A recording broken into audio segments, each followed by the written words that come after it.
This is by far the cheapest CPU na nabili ko sa Shopee. Kaya mapapabudol ka talaga sa mura ng Shopee. Legit po siya. And hindi siya fake kapag kukuha ka ng ganitong CPU.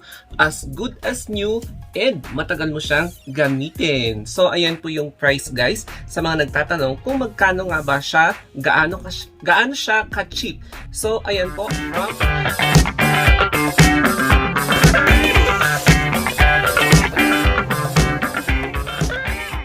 Alam nyo, kahit na mabigat itong CPU na nabili ko because nasira yung CPU ko after how many weeks of raining, sa wakas, nagkaroon na ako ng bagong CPU. Ayan, presenting NEC i3 third generation, I should say, na CPU. Tapos 3.3 GHz yung processing speed niya. Tapos ang maganda dito is meron siyang 250 HDD na hard disk drive memory. So, ayan, lalagay ko na lang siya dito sa harapan ko kasi super bigat niya. So, ayan siya guys. It is a slim CPU. Slim CPU siya. Hindi siya gaanong malaki. Mas energy saving siya because maliit and pwede mo siyang ilagay sa bag mo. So, ganito yung kalaki niya. Kapag meron kang pack bag, ayan. Kapag may pack bag ka, pwede mo siyang ilagay. So, kailangan mo ilagay sa malaking backpack para at least kumasya siya. So, presenting to you, NEC third generation na CPU or mini CPU. So, magkano nga ba ang isang ganito? Yung pinakita ko kanina, and mapapabudol ka talaga sa mura ng price niya, 3,300 pesos. Available po siya sa Shopee. So, ayan po yung seller and yung price ng product na ito. Tapos, syempre, asahan mo na merong shipping fee. Pero dahil nabili mo siya sa Shopee, mas mura yung shipping fee niya as compared kapag bibili ka ng online store talaga na ipapaship nila sa LBC na which is magkakahalaga ng more than 500. Ito, siguro 100 plus lang. Hindi siya aabot sa 200. So, mas mura talaga yung shipping fee. Tapos, ang consequence lang niya is sana ipag-pray mo na very careful yung handler ng carrier. Such as kapag Home Express, Ninja Van. Ayun. So, buti na lang, wala siyang sira. Inalis ko na yung bubble wrap niya. As in, nakabox siya.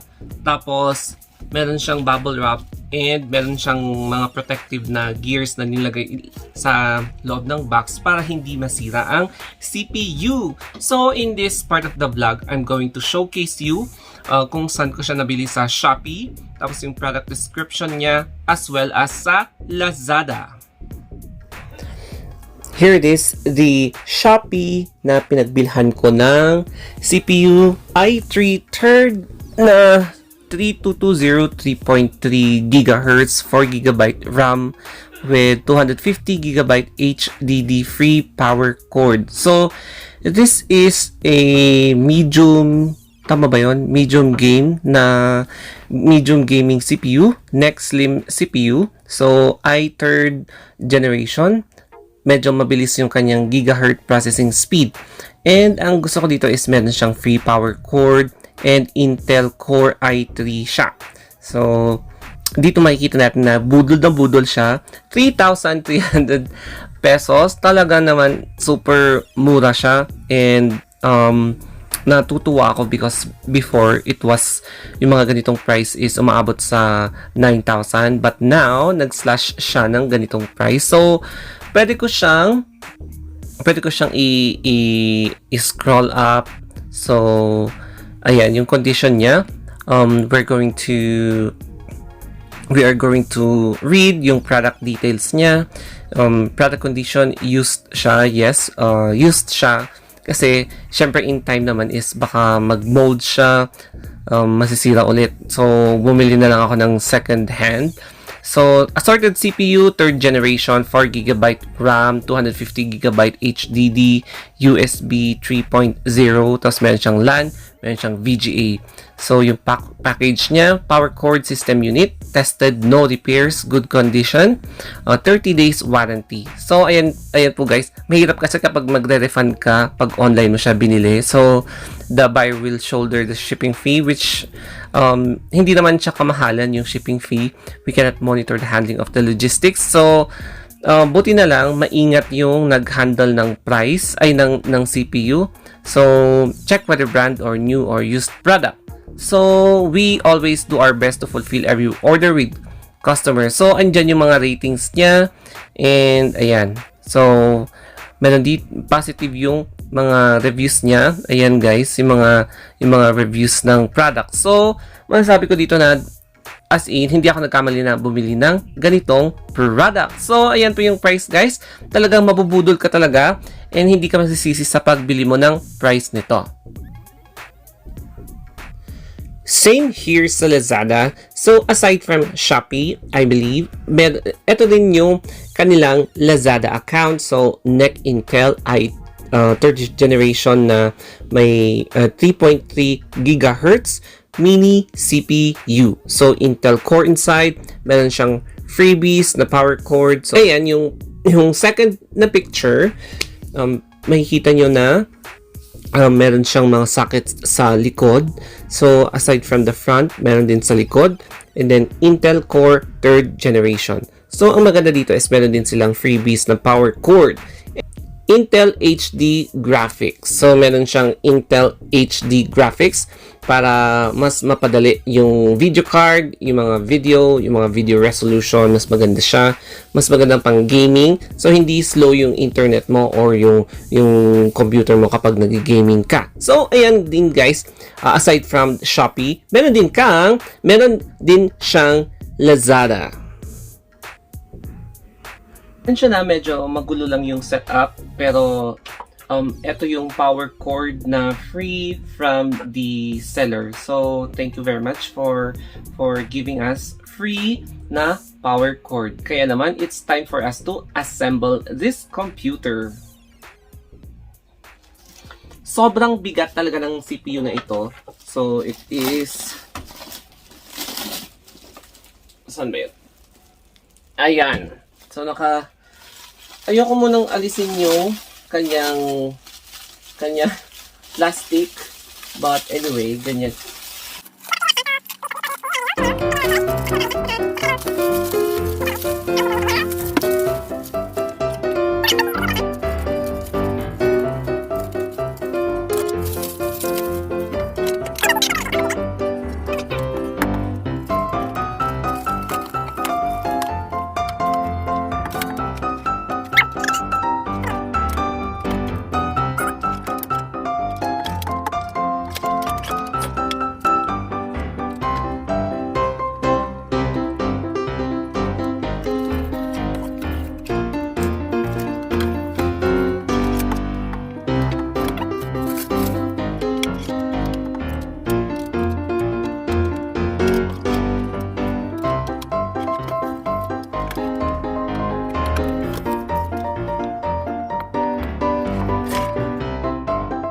So, it is now time to open this product.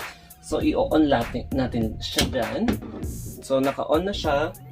And then, i-on lang natin yung monitor. Tapos, ayan. So, ganyan siya. Tapos, i-on lang natin siya.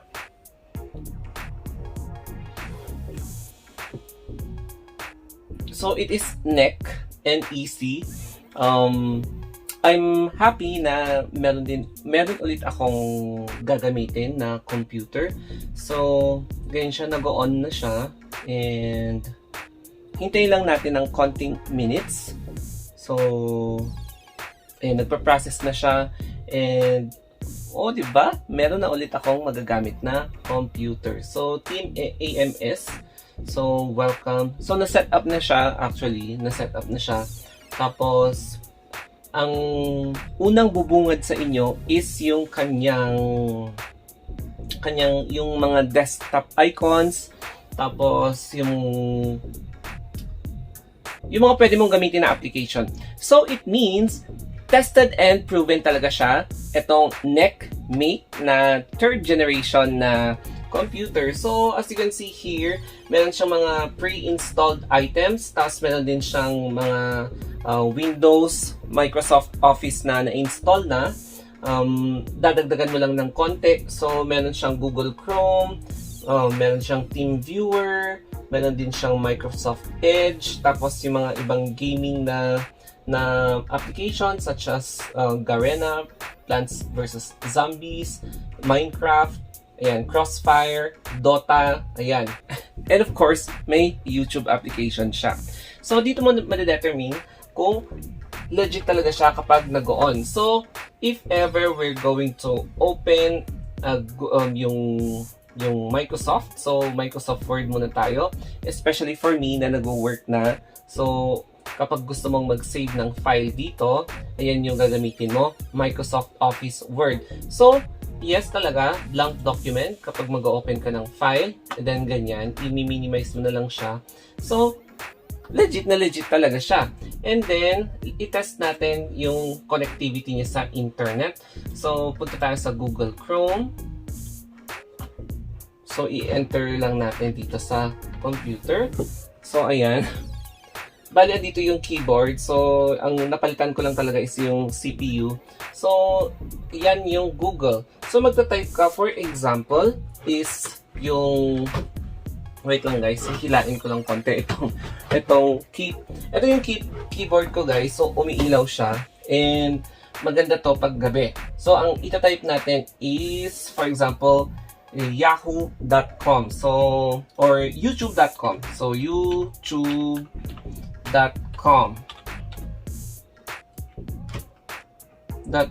So, ganyan.